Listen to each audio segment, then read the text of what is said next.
the most important term in Title IX is sex. And it requires, Title IX requires equal opportunity between the sexes. And it talks of sex as a binary, male and female.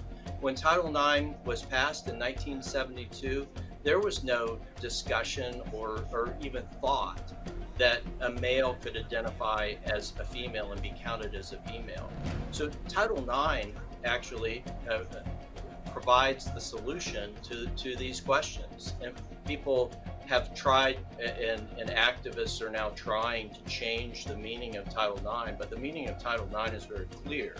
And it is that women are entitled to equal opportunity, meaning that they're entitled to sex-separated teams so that they can have that equal opportunity. And if you have a sex-separated team, you should not, under Title IX, have a male on that team because it's taking a woman's opportunity away.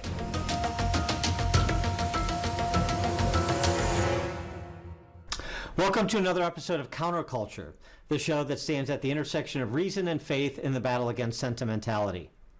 The NCAA's transgender policy promotes sanctioned cheating.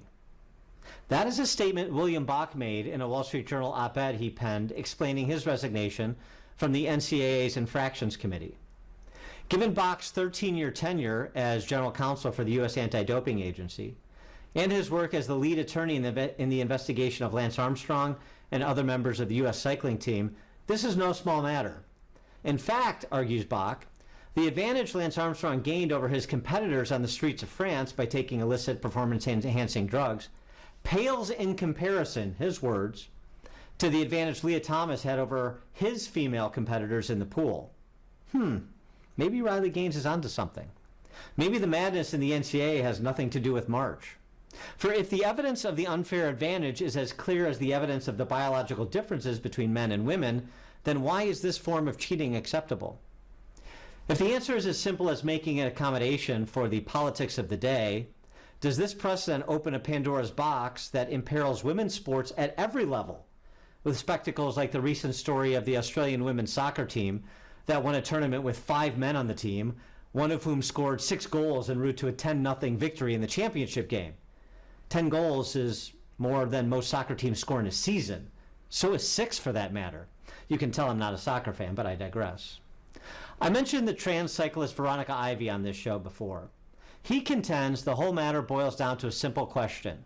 You either believe trans women are actual women or you don't. And as I've said before, he's absolutely right. That is the fundamental question. And avoiding answering it, as the NCAA and many school districts around the country are attempting to do by allowing men to compete against women under certain conditions, is attempting to split the baby, it seems to me. What does this seem like to Bill Bock?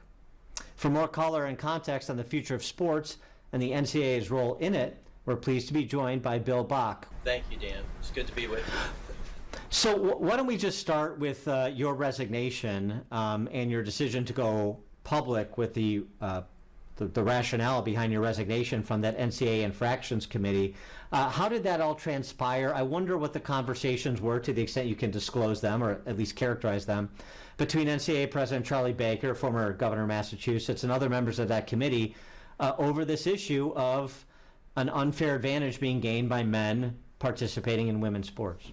You know, the committee, the Division I Committee on Infractions, deals with integrity issues in sport. And so you're right. I did come to the point where I really felt that I couldn't any longer be in an integrity role at the NCAA, given the failure of that organization to keep its eye on the ball of protecting integrity in women's sports. The committee that I was on didn't deal on a day-to-day basis with the eligibility rules. Instead, we heard kind of as arbitrators cases that were brought before us of violations of rules. So while President Baker did address the committee while I was on it, we didn't dialogue with him on that issue directly. Well, so I mean, but you had to have some conversation with colleagues, I suppose. I mean, you announced your resignation. I'm sure they were like, well, Bill, why can't we work this out? Yeah. What was that like? For me, I saw the issue percolating, but it really kind of came to the forefront in 2021, 2022, when Leah Thomas was in the pool and beating other swimmers by body lengths, a male competing against females.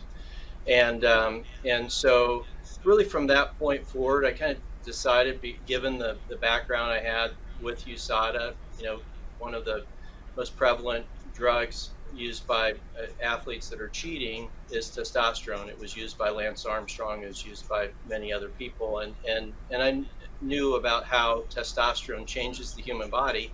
And of course, males have much higher levels, sometimes 15, 20 times higher levels than women. And there's no kind of overlap of the testosterone levels in males and females. And there's no overlap either in terms of development. And so, we know these biological facts. So it was striking to me that a sport organization was not looking at science, not looking at physiology, and assigning eligibility rules. So after the Thomas situation arose, I took every opportunity that I had on the Division I Committee on Infractions, 24-member body with athletic directors, university presidents, compliance staff members. And so I had some fairly robust discussions, repeated discussions on this issue. And I really didn't find any disagreement among either the staff members of the committee or the members of that committee that it's unfair, that it is, as I've said before, essentially sanctioned cheating when you have a male competing against females, and particularly when you have males, as in Thomas's case, who's a member of the Penn University swim team, male swim team, just the year before. So this is just a dramatically unfair situation that's been created by the NCAA.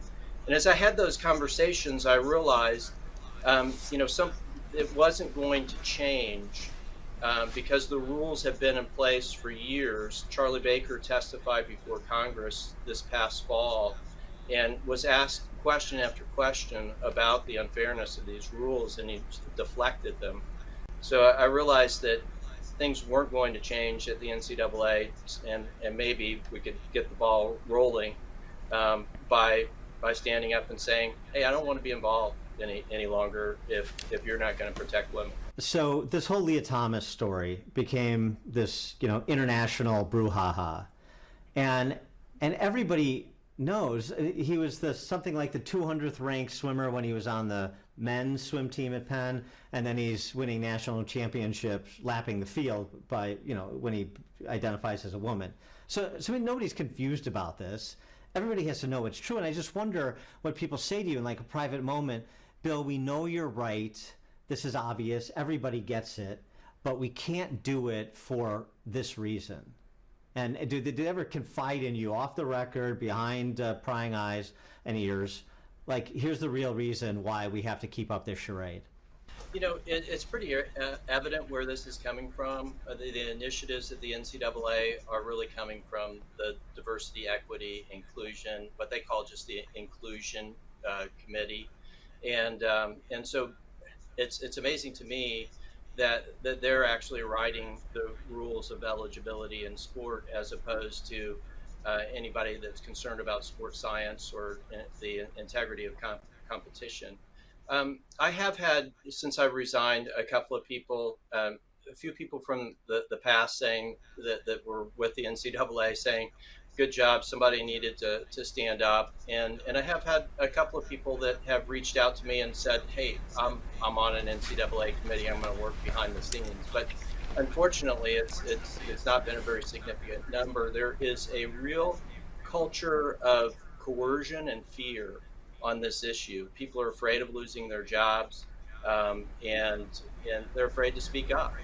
Was Veronica Ivy right? I mentioned at the outset, Veronica Ivy said you either believe trans women are women or you don't. And I say this not in sort of, for your purposes, not in the larger political discussion, but for the purposes of sport. I mean, men identifying as women competing against women, that is not the same thing as the women they're competing against. It seems like a very simple question. And if you forced a binary the way that they like to force binaries, like it's either this or it's not, that, or it's that. Veronica Ivy, this cyclist activist, trans activist, he is presenting the question. I agree. We agree on what the question is. So now let's ask everybody and compel some answers, right? Absolutely, absolutely. And it's a very simple answer.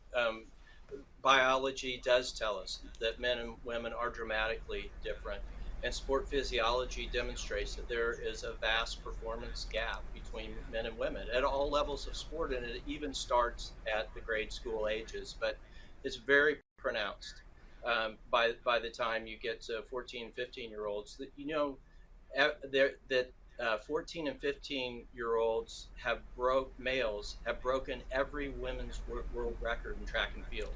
And every year, hundreds of 18 and under year old males break every woman's world record in track and field. There just is not an overlap in performance, particularly post-puberty, but even before puberty, males have a significant advantage. This is not a hard question. And so there's a smoke screen that gets thrown up on the science. But even more so, there's just an effort to shout down the scientists. And I think that has happened from what people have told me at NCAA meetings on involving competitive safeguards and medical aspects of sport, which is one of their committees, and some of their the subcommittees that have worked under them and kind of special blue ribbon panels that they brought together to address these issues, and the scientists get shouted down and told that their comments are insensitive. And so what's happened to you? Since, people always wonder, well, I don't know what's going to happen if I speak out, so I'm leery to do it. And then you have other people that speak out. People want to know, well, what happened to Bill? He spoke out, he resigned, he wrote this op-ed in the Wall Street Journal. So the partners at your law firm getting pressure to get rid of you, or the protests, people sending hate mail to your home? What's happened to you? I half expected that from what everybody tells you is going to happen. I have gotten hundreds and hundreds of emails and text messages thanking me for standing up, and I haven't gotten any criticism. Now, of course, this will probably bring criticism right out of the woodwork, right? As soon as I say that, but the message to me is, stand by what you believe. Stand up for the truth, what you know to be true, what you can see with your own eyes on the playing field in terms of what's fair and what's not fair. Be on the right side of an issue like this. This is about fairness for women. It's about equal opportunity. This is an opportunity to stand up for women's rights and against discrimination. And we need to do that. We're Americans, and Americans stand for equality. And this is not equality. This is giving in to the playground bullies. The new playground bullies of sport are the trans identifying males who are trying to force themselves into a category where they have enormous advantage over females. Put your lawyer hat back on here, because this is an argument you hear. I'm sure you've heard it. Well, Bill, I agree with you, and we'd like to do something about it, but Title IX protects trans athletes. So the Leah Thomas, the man identifying as a woman to participate in women's sports, is protected by Title IX. So my hands are tied. We don't want to get into litigation, which is why we're trying to make this accommodation where we talk about testosterone levels rather than biological sex. And I appreciate that question, Dan. The most important term in Title IX is sex. And Title IX requires equal opportunity between the sexes. And it talks of sex as a binary, male and female. When Title IX was passed in 1972, there was no discussion or even thought that a male could identify as a female and be counted as a female. So Title IX actually provides the solution to these questions. And people have tried, and activists are now trying to change the meaning of Title IX, but the meaning of Title IX is very clear, and it is that women are entitled to equal opportunity, meaning that they're entitled to sex separated teams so that they can have that equal opportunity. And if you have a sex separated team, you should not, under Title IX, have a male on that team, because it's taking a woman's opportunity away. Well, then the flip side is, if that's true and that's the right and proper interpretation, and I don't dispute it, then why can't a Riley Gaines or some other female athlete make a Title IX claim against a male interloper in their sport, whether on their team or an opposing team? Well, why aren't those being adjudicated in the favor of the women athletes? Well, actually, Riley and some of her friends came Yeah, to me I know. recently. Yeah. And, Yeah. and we brought a lawsuit on exactly that issue, and over the 2022 national championships that occurred in Atlanta, Georgia, where Leah Gaines won first place and fifth place and eighth place, supplanting women and depriving them of those opportunities. But also, one of the things that the NCAA is not telling anybody, but we're telling the American public through that lawsuit, is that they are allowing males, fully developed males with full male genitalia, to use the safe spaces of women, the locker rooms, the restrooms. And so the first time that Riley Gaines knew that Leah Thomas was going to be in the locker room was when she had her swimsuit completely off. She was naked, and she turned around to hear a male's voice in the locker room, and was staring face to face with a 6'4" young man. I mean, that is dramatically wrong and should not have happened. And I've now had the opportunity to talk to a lot of these young ladies who had their safe spaces taken away from them by the NCAA. And that's something else that I don't think the American public has really been told. It's been hidden. And again, it's the coercion of the NCAA and colleges and universities who told their athletes, you can't talk to the media. You shouldn't speak about these things. Well, of course, if you're going to have a policy that causes unspeakable harm to females, then you tell those females, don't talk about it. But we know as Americans that it is important to stand up for females that are being abused in their safe spaces. And so men and women around the country need to kind of wake up to what's happening in locker rooms around the country and protect the girls and the women. It's really something to behold, because all the rules that we normally play by are suspended for men participating in women's sports. It's really something to behold. Women having their private spaces, women having equal access to opportunity in sports, lifting up great female athletes and female teams and so forth. I mean, we're witnessing this right now with Caitlin Collins at the University of Iowa and her run for the NCAA championship and all the hoopla attendant to that. I mean, you know, if Zach Edey decided he wanted to play women's basketball, Caitlin Clark, I should say, probably not going to be in Iowa, probably not in the running for a championship. I mean, it's just so. That's the thing that's so interesting. And since she's a client too, Riley Gaines. I mean, Riley Gaines is a pistol. I really like her because she is so outspoken, and because she's calling out people that others are afraid to call out, because let's just all sort of get along and be nice and find common ground. But there's a common ground here. You're either on one side of the line or the other. And she talks about mediocre men. The mediocre men in this country, including the dads who watched that meet that you're talking about where Leah Thomas was lapping the field and beating All-Americans like Riley Gaines by wide margins. And where are the dads protecting their daughters that are competing with Leah Thomas, that are on the same team as Leah Thomas, and just using this as an example because there are many others. Where are the men to step in and say, especially dads, and to say this is wrong?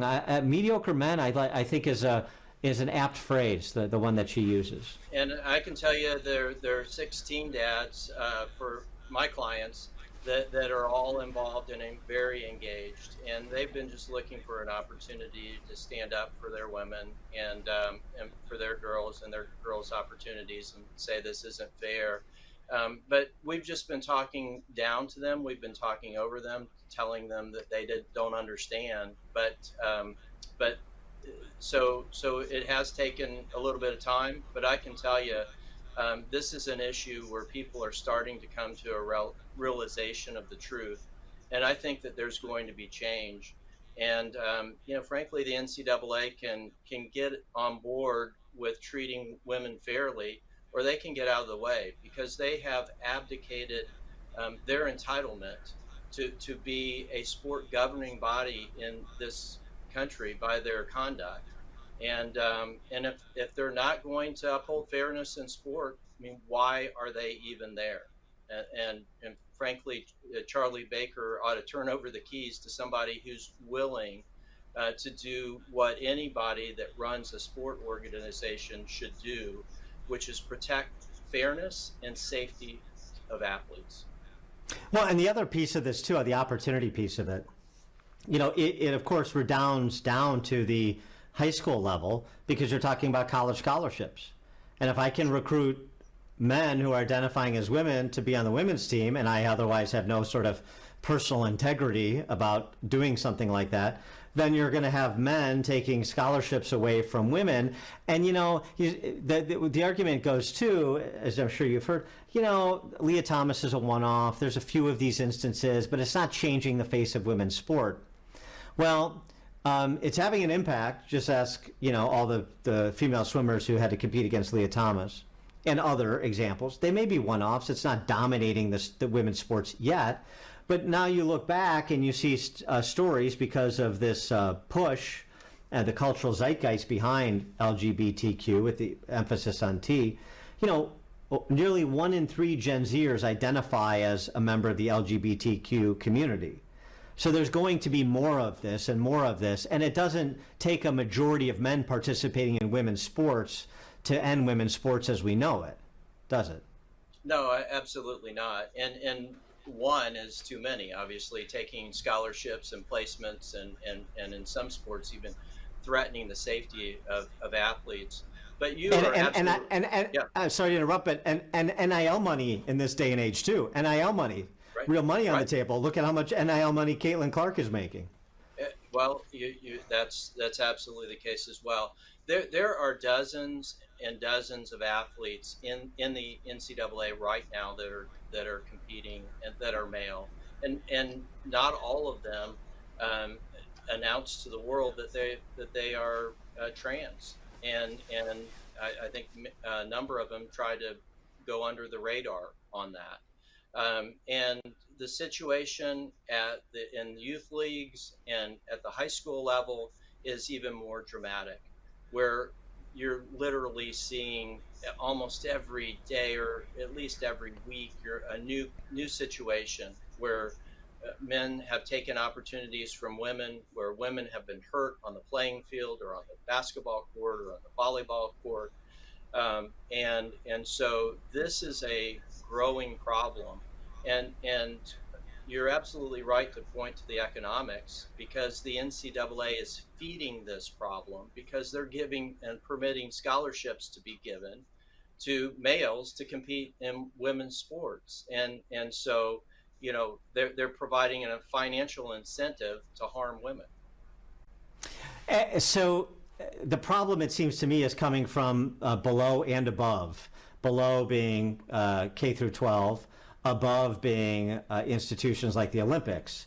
Everybody's trying to say, so Bill, where's the compromise we can make, the accommodation, testosterone levels like the Olympics seems intent on doing, or you have to transition in order to compete. You have to get new body parts. If you get new body parts that are women's body parts, then you're a woman now, and we'll do it. Or and you've maybe there should be a separate division just for men identifying as women. Are any of these accommodations reasonable? What's reasonable is that all men, all women and whether you're trans identifying or not, you have a space in sport, and you should be able to play, but you don't get to pick the category you play in. We have two categories, male and female, and how you are born is where you fit for sport. And the IOC made a horrendous decision a decade and a half ago, and now they've tried to wash their hands of the situation and said, okay, now every sport needs to determine its own rules. The reason they're doing that is because they made a scientifically stupid decision to say that you can suppress testosterone and that that's actually going to have an effect. Well, they did that without any research, and the research that has been pouring in over the last decade, from even transgender clinics where individuals have been transitioned and are on hormone suppression, indicates that the performance suppression that comes about through testosterone suppression is very, very minimal, and it doesn't bridge that big performance gap that we discussed earlier. So the IOC made an incredible mistake, and sport organizations only compound that error that was made a decade ago by having rules that talk about testosterone suppression as if it could change a man into a woman for purposes of sport. It doesn't do that. So if you were successful in this case with Riley Gaines and her fellow athletes, that you've taken up this Title IX case that you were describing, does that have real precedential impact in terms of driving what the NCAA policy would have to be if the case went in your favor, and if the NCAA has to do it, then that ostensibly would have reverberations down to the K through 12 level, and particularly high school sports associations, and if the NCAA is doing it, and obviously most Olympic athletes have some college experience in their particular sport, then maybe that drives upward the IOC and the Olympic standards as well. I mean, can it have that side, the case that you have right now, the case that's going to be litigated, does it have that potential daisy chain effect? Thank you for that question, Dan. The NCAA, there's no doubt about it, they're right in the middle of sport, domestically and internationally. And what the NCAA does has huge impact on our Olympic programs, on global sport, because so many Olympic athletes, not just from the United States, but from all over the world, compete on college teams and in NCAA competitions. For instance, the event that Leah Thomas won at the 2022 championships had 4 other Olympians or World Championship team members in the pool at that time. So what the NCAA does here is going to affect both downwards the Olympic development pipeline, and upwards it's going to have an impact globally on Olympic sport. And so now talk about the state legislatures, because then now we have this political component too, what state legislatures and governors are doing on this, because we have a patchwork there too.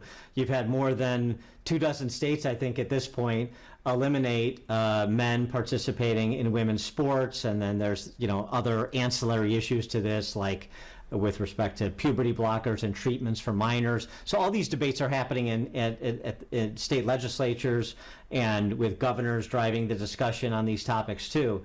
So, and nobody's taking a wait and see attitude, like nobody's waiting for the Riley Gaines case to be litigated. So then how does that fold in if you've got a change in policy potentially within these sports governing organizations, but then you have a patchwork of state laws? Some are consistent with any change, some would be consistent with the change in policy and some would not.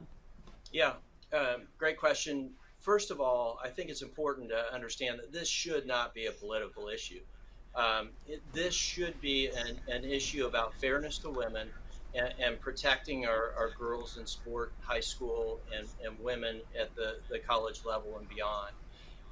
And so, for instance, the lawsuit that I brought on behalf of these 16 NCAA athletes we had a press conference recently. Kara Dansky was there. Kara is the former general counsel of the ACLU. And so the lawsuits received support from, and she calls herself a left-wing Democrat and a left-wing feminist. And she's just one of many from the left side of the political spectrum that support rights for women.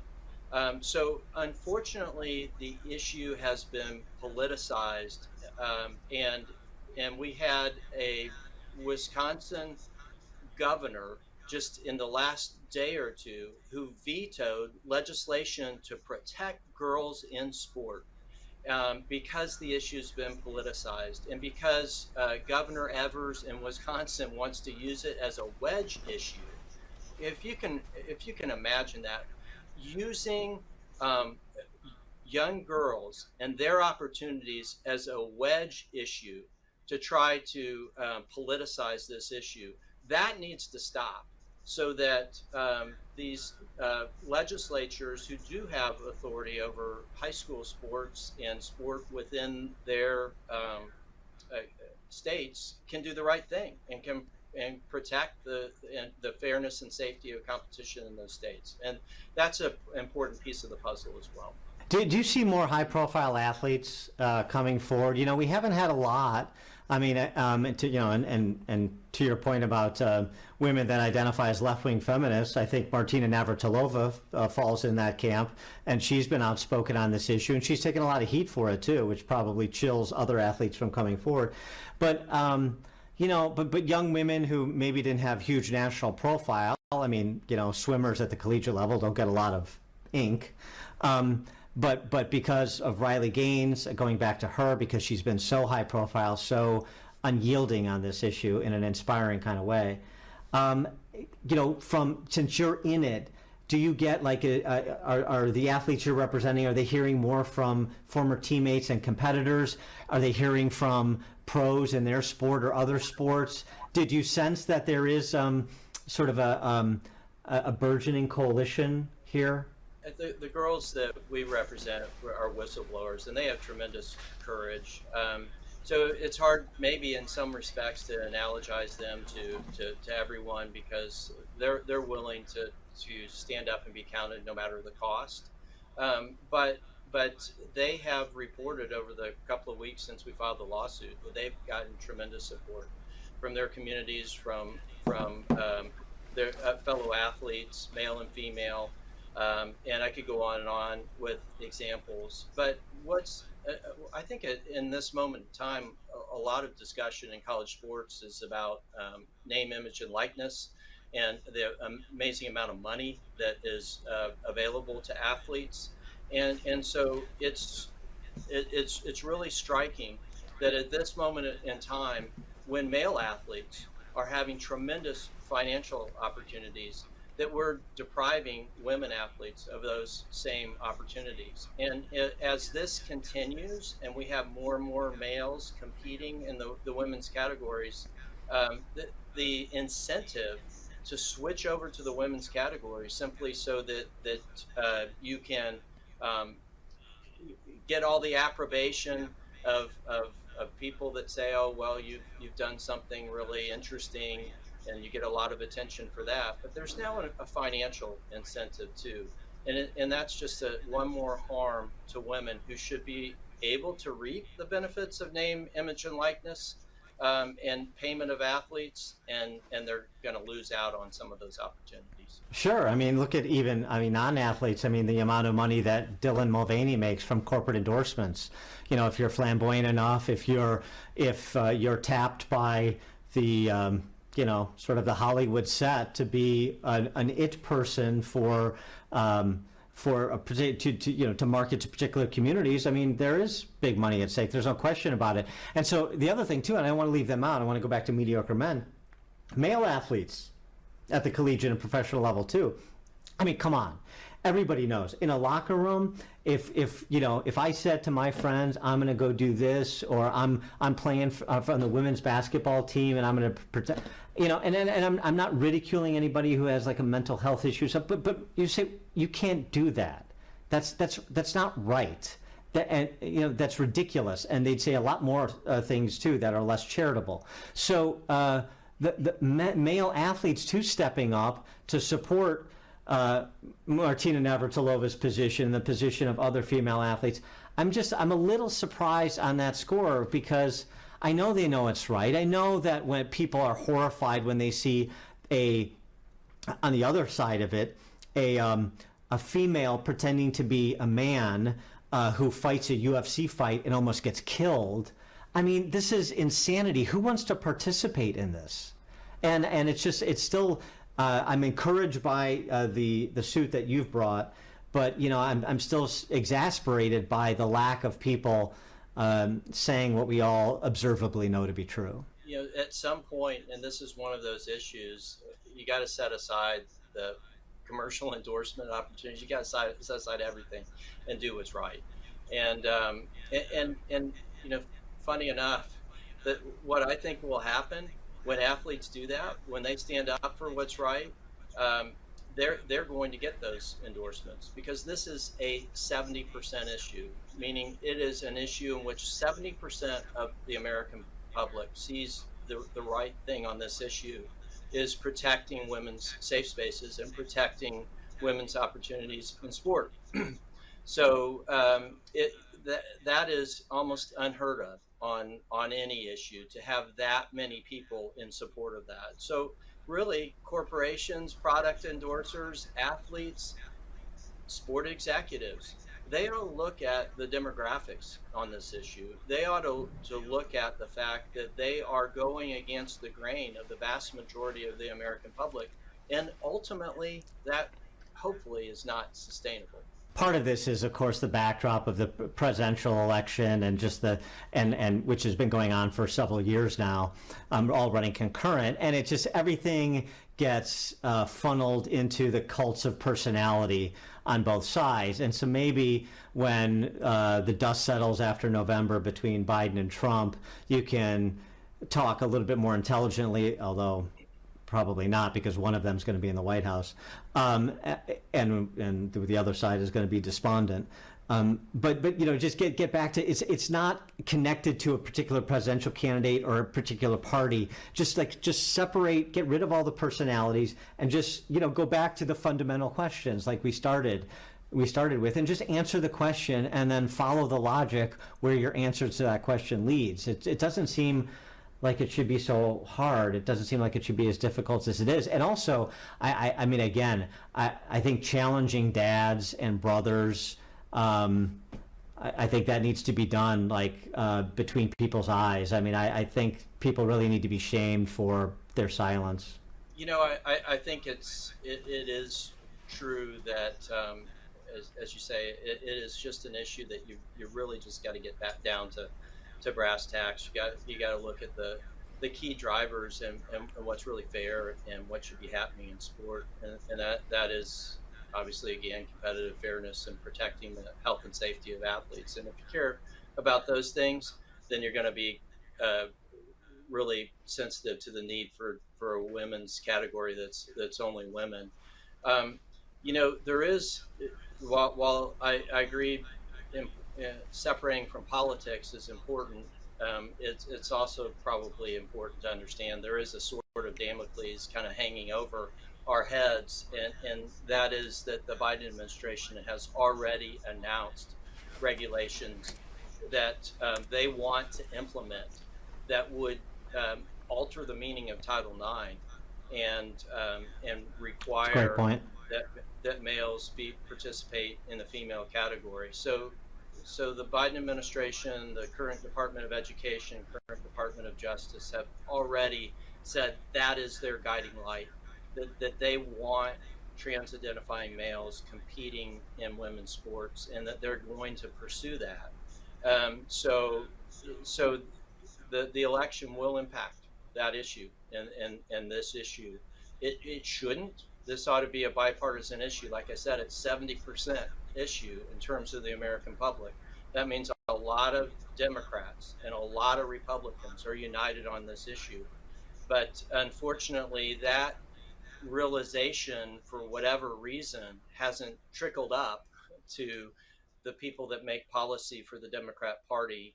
And Joe Biden's already made his position very clear on this issue, and it's against women.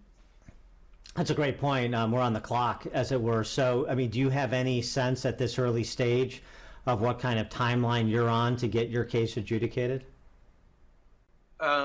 Well, we only filed it a couple of weeks ago, and the NCAA has been served. They were served the day after, but they haven't entered an appearance yet. So I don't know what their position is going to be, but our position is going to be full speed ahead, that a college athlete's career is short.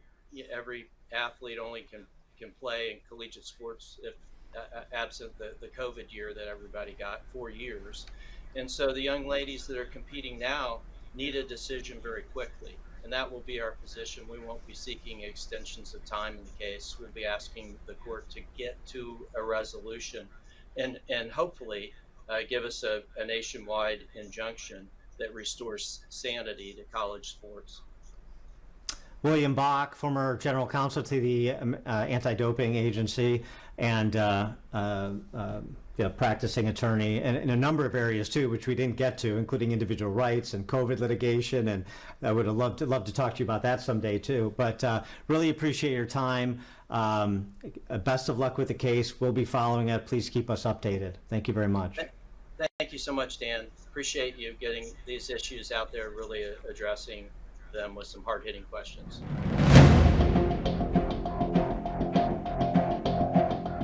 Please like this video and subscribe to this channel if you haven't already. And please leave a comment in the comment section. We'd love to hear your thoughts.